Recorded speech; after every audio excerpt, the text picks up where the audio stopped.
Michelle McCool is headed to the WWE Hall of Fame as Charlotte Flair picks her opponent for WrestleMania. Hey everyone, welcome back to another edition of No Holds Barred. Rob Wong joined alongside, as always, by Postmedia wrestling writer Jan Murphy and WWE superstar Nattie Neidhart, whose bi-weekly columns you can find exclusively at the Toronto Sun.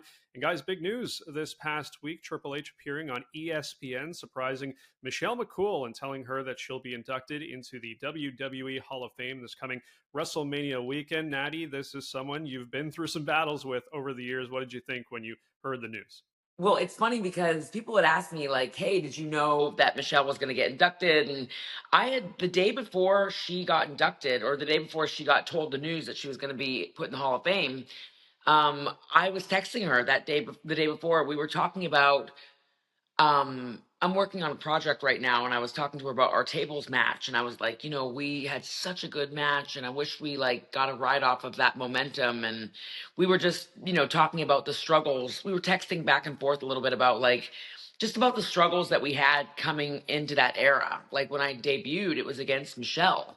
And that she was my first rivalry in WWE. So it was just hard because women weren't getting as much attention and the attention and the spotlight and the accolades that we have now. So we were fighting tooth and nail for just scraps, literally. And it was hard. And so we were talking about that tables match and how groundbreaking that first ever women's tables match was for us. And then, she and I were just going back and forth about how, it's so great that the girls are getting so many more opportunities, but it was just hard for us when we first started because, we were just begging and screaming for anything. And so that tables match was really something special for us. And she said, and I agreed with her, it was one of her favorite matches of her career, but I agree it was one of my favorite matches, if not my favorite match of my career. It was so much fun, so special.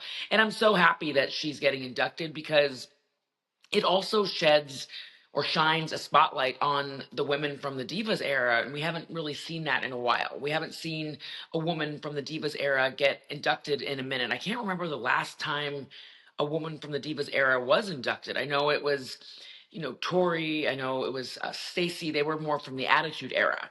Of course, Bull Nakano last year. She was from an era before the Attitude era, and so this actually puts a really cool spotlight on the women from the Divas era, and I'm grateful that I was able to be a part of that era. And I'm so excited for Michelle because she was somebody that wanted to do more, and she's somebody that fought for the women's revolution before it was like we were ready for the women's revolution before it was ready for us. Women like Michelle McCool, women like Beth Phoenix, women like Mickey James, women like Melina, Victoria. I'm just trying to think. Jillian Hall, women like Cherry, women that didn't always get the attention, but those women loved wrestling, and they were fighting for more. So Michelle, it's really cool to see her kind of lead the pack in this induction. Jan? Uh, Amazing. I like what they've done this year with the bringing the reality to the inductees. Like Triple H wasn't expecting when he was announced as an inductee, and Michelle wasn't expecting when she was announced. It adds to that change that the whole WWE has right now since moving over to Netflix, and really you know since being acquired, last year. Just the production is different, the way they do things is different. I really enjoyed that element. I agree. Yeah.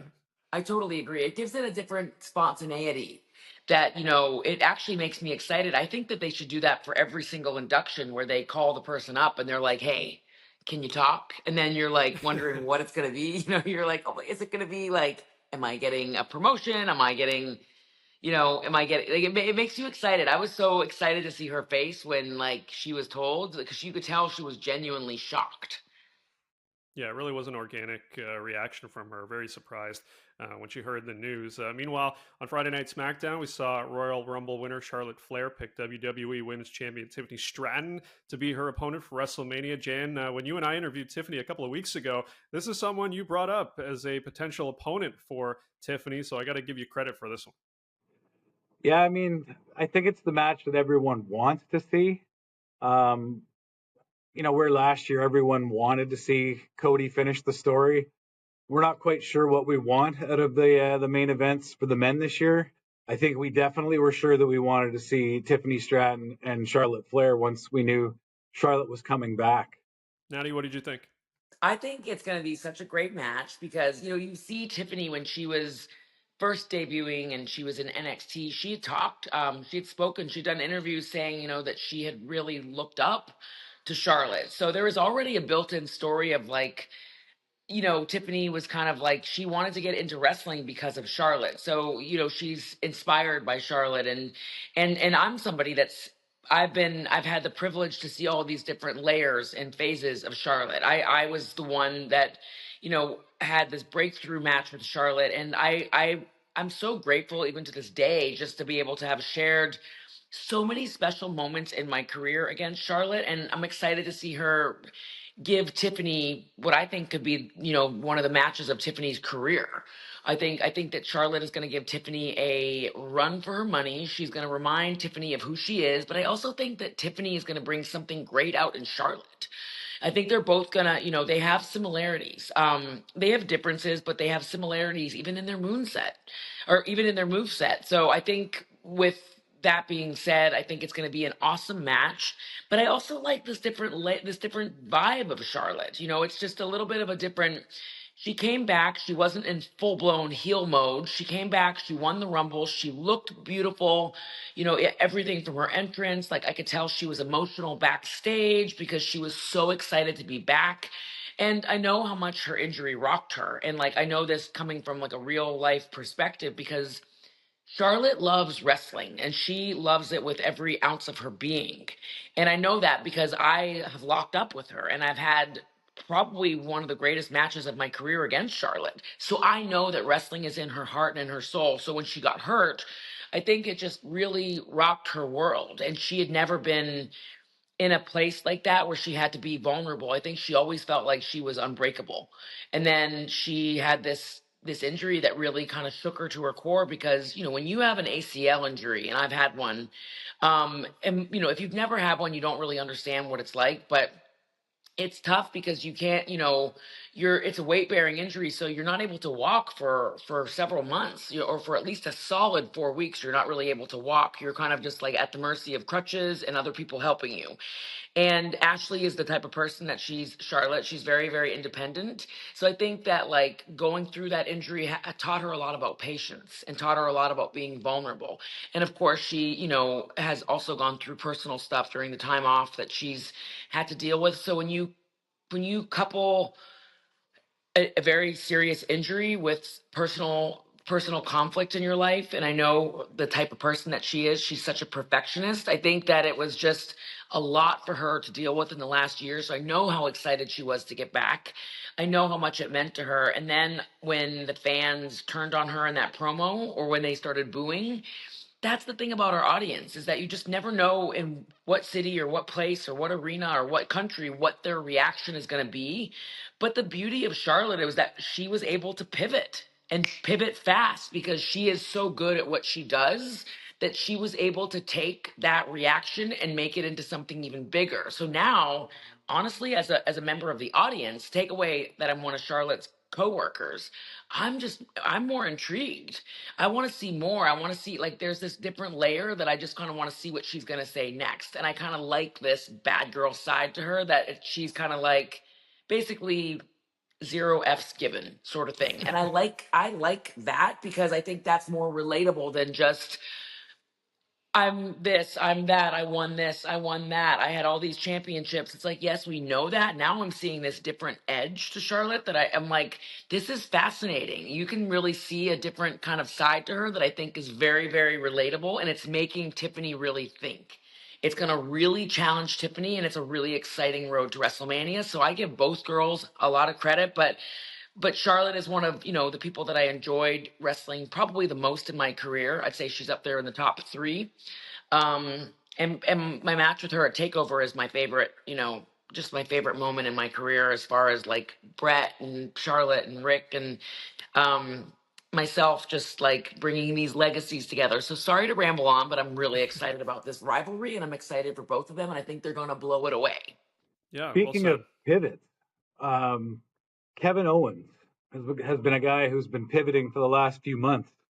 We're never quite sure which version of Kevin Owens we're going to get, but suddenly we've got the super heel version of Kevin Owens taking on his best friend, longtime best friend. I mean, these guys go back to being childhood friends almost, and Sami Zayn in an unsanctioned match coming up in Toronto, of all places, in like 2 weeks or a week and a half.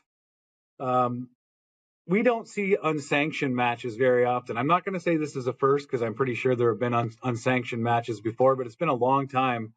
Thoughts on what you've seen from both of those guys who I think when they came into WWE, I never imagined that they could get to the top of the card, like in the same breath as a Roman Reigns, in the same breath as, some of the other Cody Rhodes, some of the greats in the business, but both are there.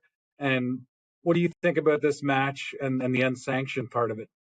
I think it's going to be awesome. And we've seen Kevin Owens and Sami wrestle numerous times, but they have an art and they have an ability to be able to make every time feel different and feel interesting, and especially because the story is different. And I love this different side of Kevin Owens. I think that Kevin is really, in a lot of ways, he's a magician in the sense that he's always able to reinvent himself. He's able to come across as extremely engaging and entertaining, but he also plays so well off of Sami.